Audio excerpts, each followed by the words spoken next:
Hi Foundation, as it's another beautiful day, I thought I'd come back out into the garden. It's really important that you try and get as much fresh air as you can. This afternoon's story is Sharing a Shell by Julia Donaldson, because this week we've been looking at sharing. Yesterday we read the story of the bears sharing their chairs. This book also has a little bit of rhyming. See if you can spot the words that sound good together. Sharing a shell. Where do you think we are? That's right, at the seaside. Can you see the fisherman out at sea with his nets, catching fishes, and the people walking along the beach? Look, a crab. A crab with no shell running along by the sea. Tap, tap, tap. Oh, he looks a bit grumpy.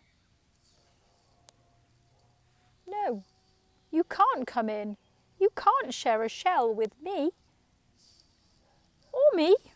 Or me. Or me.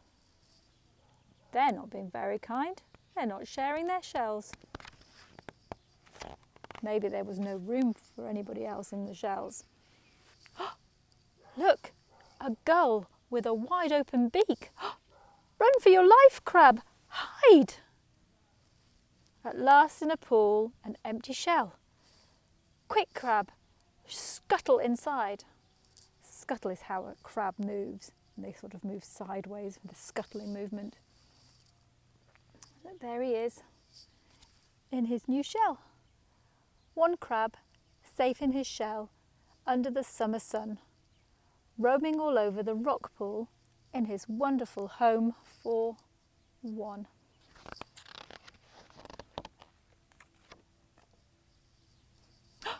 What can you see?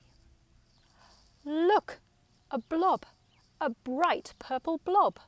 What can this blob thing be? Go away, blob, whoever you are. You can't share a shell with me. I'm an enemy, not a blob. Please let me share your shell. Give me a ride to look for some food, and perhaps I can help you as well.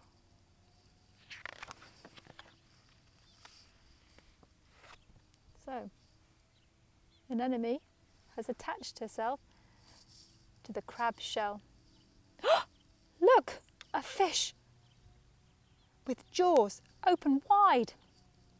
Fresh crab for dinner, here goes. Out shoots a tentacle. Can you see his tentacle?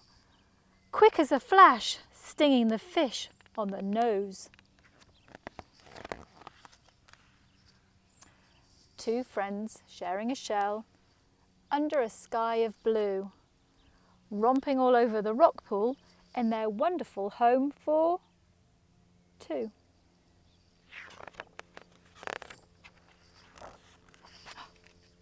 Look, a brush thing trying to get in, wriggling and making a fuss. Go away, brush, whoever you are, you can't share a shell with us. I'm not a brush, I'm a bristleworm. Please let me in, don't be mean. I love doing housework. I'll suck up the scraps and keep the shell lovely and clean. That sounds like a good idea. So now we have 1, 2, 3. 1, 2, 3 friends sharing a shell down by the sparkling sea, rollicking all round the rock pool in their wonderful home for 3. But how they have grown. The shell is too small. You're getting too heavy, says Crab. I'm fed up with being your taxi. It's time that you found a new cab. A cab is another word for a taxi. Really, says Blob. How ungrateful. Here I am slaving away, scaring off all the fierce fishes. Is that how you feel? Then I won't stay. The anemone is a bit sad at the way his friend has treated him.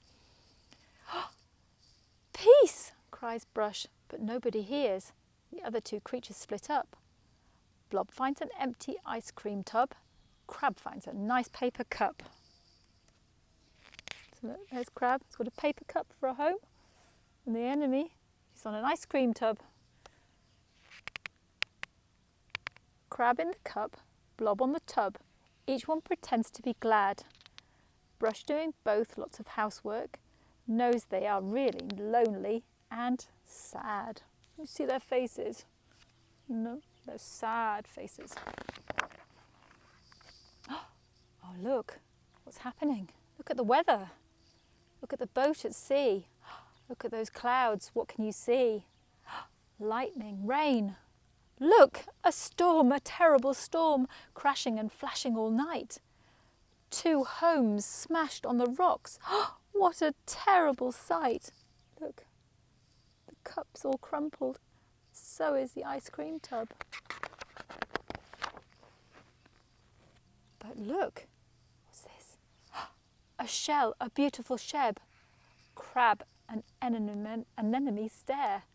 Too shy to speak to each other, too proud to say, shall we share? Listen, a voice, and out pokes a head from the whelk shell washed upon the foam. It's ready, I've done all the housework. Climb on and come in. Welcome home. So look, who's in the shell already? Brush. 3 friends sharing a shell, happy as housemates can be, rocketing all round the rock pool in their wonderful home for 3. So we just needed to find a bigger home. It's a lovely picture at the end. Is it daytime or nighttime? That's right. What makes you say that? What can you see that tells you it's nighttime? Yep, I can see a moon. What else can you see? Lots and lots of twinkly stars. That's right. I hope you enjoyed the Story Foundation. I love Julia Donaldson. She has some wonderful stories. Maybe we'll look at a few more of those after the Easter holiday. Take care. See you later.